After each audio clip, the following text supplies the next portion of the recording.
Assalamualaikum warahmatullahi wabarakatuh. Nama saya Wilanto Rahman dengan NIM 19150385 dan saya akan menjelaskan tentang proses bagaimana bisnis perusahaan ini berjalan.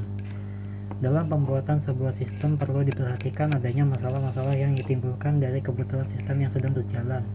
Maka diperlukan adanya suatu analisis sistem untuk dilakukan pengidentifikasian masalah agar masalah utama yang terdapat pada sistem lama menjadi jelas. Analisis kebutuhan sistem ini berguna untuk mengembangkan kelemahan dari sistem tersebut dan mengetahui kebutuhan dalam pengembangan sistem. Dilakukan juga analisis kelayakan sistem untuk mengetahui apakah sistem baru yang dibuat layak digunakan atau tidak. Riwayat perusahaan.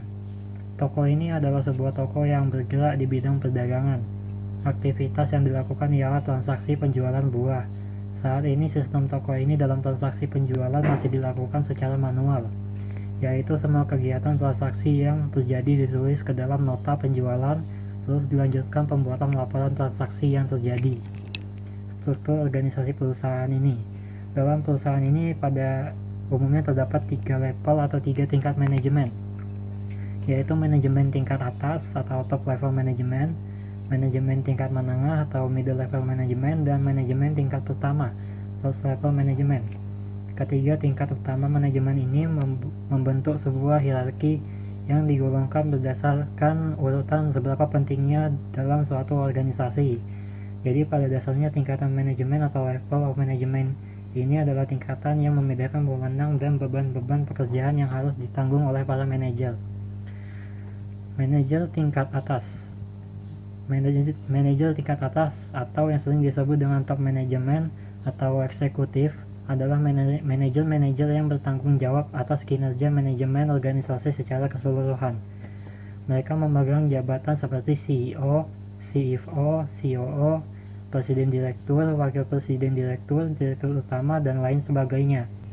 Manajer-manajer yang berada di tingkatan manajemen tingkat atas ini memiliki tanggung jawab, otoritas, dan wewenang maksimum dalam mengendalikan organisasi atau perusahaannya.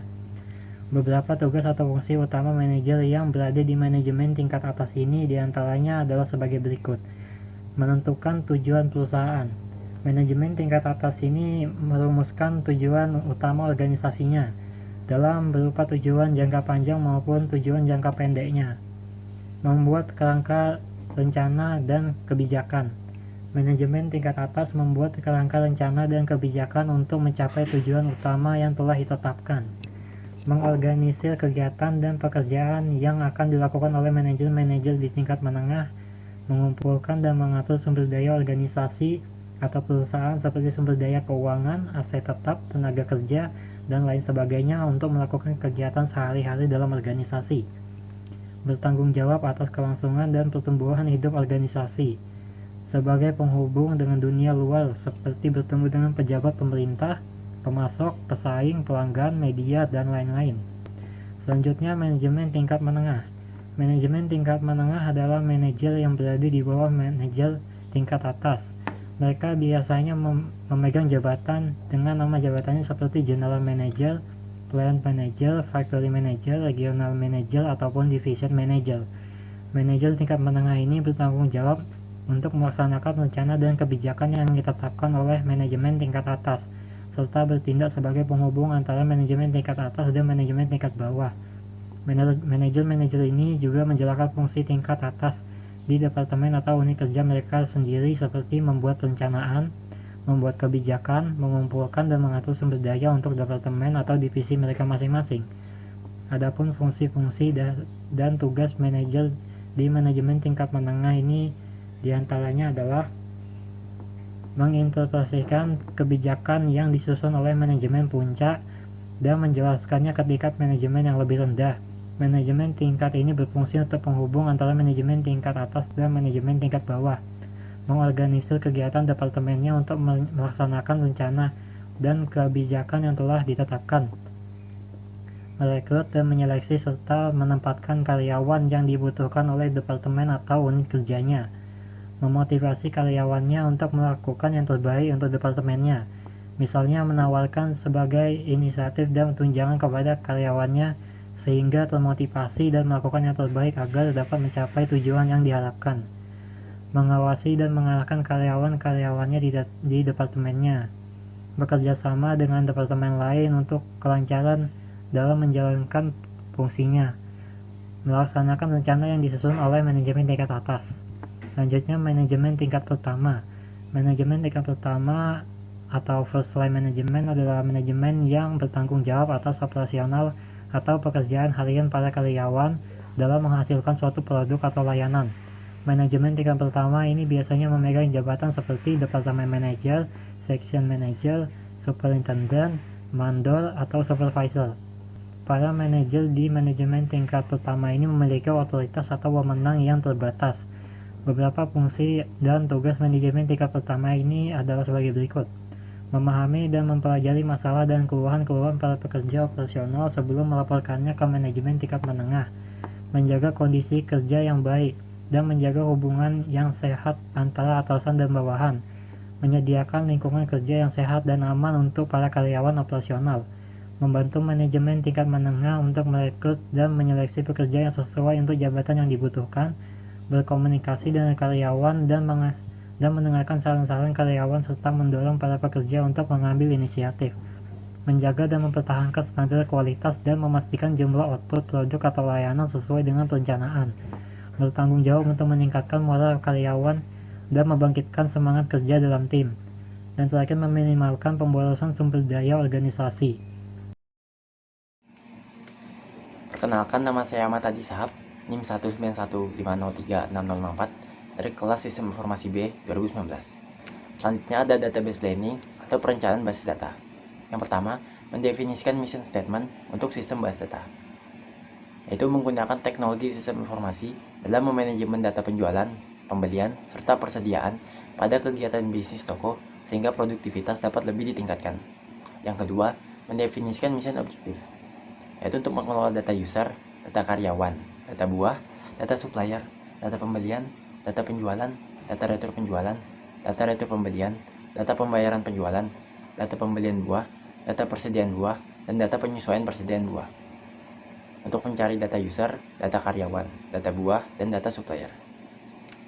Untuk melaporkan pembelian, penjualan, retur pembelian, pembayaran penjualan, pembelian buah, persediaan buah, dan penyesuaian persediaan buah. Selanjutnya ada system definition atau definisi sistem. Itu dapat dilihat dengan entitas user dan entitas penjualan memiliki keterkaitan, yaitu saling dihubungkan dengan anak panah. Begitu juga dengan entitas yang lain. Selanjutnya ada requirement collection analysis atau analisis dan pengumpulan kebutuhan. Dapat dilihat dengan tipe data user, tipe access and query memiliki keterkaitan dengan bagian penjualan dan bagian manager. Tipe data user dengan tipe akses view memiliki keterkaitan dengan bagian gudang. Dan yang terakhir, tipe akses laporan tidak memiliki keterkaitan dengan bagian-bagian yang lain. Begitu juga dengan tipe data yang lain. Selanjutnya ada conceptual database design atau desain basis data konseptual, yaitu proses pembentukan model yang berasal dari informasi yang digunakan dalam perusahaan yang bersifat independen dari keseluruhan aspek fisik. Model data tersebut dibangun menggunakan informasi dalam spesifikasi kebutuhan user dan merupakan sumber informasi untuk fase desain logikal. Langkah-langkah desain basis data konseptual. Yang pertama yaitu mengidentifikasi tipe entitas. Yang pertama, tipe entitas user dengan deskripsi mendeskripsikan orang yang melakukan transaksi serta pengguna utama. Kejadiannya, setiap user dapat melakukan pemesanan penjualan terhadap buah yang ingin dibeli. Yang kedua, mengidentifikasi tipe hubungan. Dapat dilihat dengan entitas user melakukan relasi dengan entitas pemesanan penjualan dengan sifat relasi one to n atau one to many. Yang ketiga, mengidentifikasi dan mengaitkan atribut dengan tipe entitas atau hubungan. Yang pertama pada entitas user dengan atribut ID user dengan deskripsi ID user, tipe char, panjang datanya 6, tidak nulls dan tidak multivalued. Begitu juga dengan atribut yang lain, perlu dideskripsikan semua. Begitu juga dengan entitas karyawan, entitas supplier, entitas buah, entitas penjualan, entitas pembayaran penjualan, entitas retur penjualan, entitas pembelian buah, dan entitas retur pembelian. Yang keempat, tentukan domain atribut. Yang pertama pada entitas user dengan atribut ID user, tipe datanya char, panjang datanya 6 dengan format U yang menandakan user, diikuti dengan angka 0 sampai 9 sampai 5 kali sesuai dengan panjang datanya. Begitu juga dengan atribut yang lain yang terdapat pada user dan entitas yang lain seperti pada karyawan, supplier, buah, penjualan, pembayaran penjualan, retur penjualan, pembelian buah, dan retur pembelian. Yang terakhir, menentukan atribut kandidat dan primary key. Pada entitas user, terdapat dua kandidat key, yaitu ID user dengan HP user. Dan dapat dipilih primary key-nya ID user karena ID user lebih unik daripada HP user. Selanjutnya ada IRD Conceptual Database Model yang dapat dilihat di sini. Pada entitas retur penjualan, itu mendasari penjualan dengan retur penjualan, primary key-nya kode retur penjualan, dan pada penjualan, primary key-nya kode penjualan. Begitu juga dengan entitas yang lain. Perkenalkan, nama saya Fernando Masyur dari kelas Sistem Informasi B dengan NIM 1919036084. Sekarang saya akan menjelaskan tahapan logikal. Pembuatan suatu model informasi yang digunakan pada perusahaan berdasarkan pada model data yang spesifik, tetapi tidak tergantung dari database manajemen sistem yang terdiri dari beberapa langkah khusus melengkapi relasi validasi, memetakan hasil rancangan, dan merancang relasi. Itu tahap pertamanya adalah menghilangkan fitur yang tidak sesuai dengan model relasional, yaitu menghilangkan tipe hubungan biner many to many. Contohnya itu yang seperti digambar, hubungan buah dan penjualan, kemudian hubungan buah dan pembelian. Menurunkan relasi untuk model data logikal. Dalam tahap ini, entitas dibedakan menjadi dua, yaitu entitas lemah dan kuat. Yang pertama itu bisa lihat, ini adalah data dari entitas yang kuat. Dan kemudian ini adalah tipe entitas yang lemah. Dan selanjutnya ada tipe hubungan one to many, hubungan one to many lainnya, kemudian hubungan many to many. Dan kemudian untuk tahap selanjutnya yaitu ada relasi menggunakan normalisasi.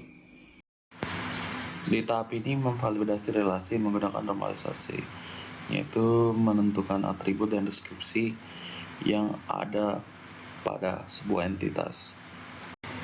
Ya, dan inilah contohnya dari hasil relasi normalisasi untuk user, karyawan, supplier, buah, penjualan dan pembayaran penjualan, retur penjualan, pembelian buah, retur pembelian, dan ini adalah IRD logikal dari toko buah. Selanjutnya yaitu fisikal.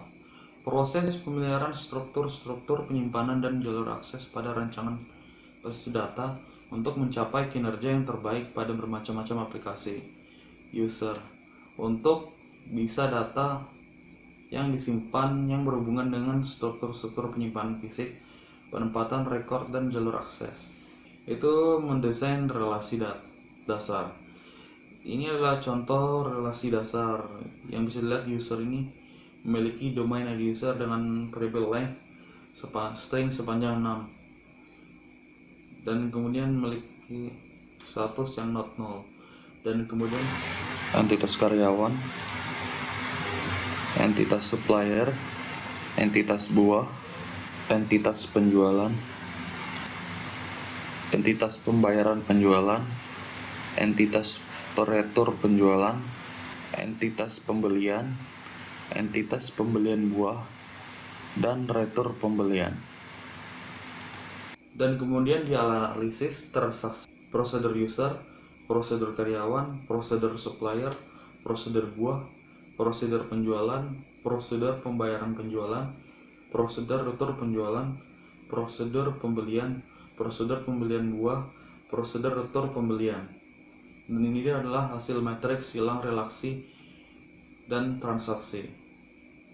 Dan ini adalah mengestimasi kebutuhan ruang penyimpanan yang dibutuhkan. Dan ini adalah entitas yang mengalami penambahan. Ini ada yang bisa dilihat, ada yang dari tiap bulan dan tiap tahun. Ya, sekian dari presentasi kelompok kami. Jika ada yang kurang, mohon maaf. Dan sekian, terima kasih.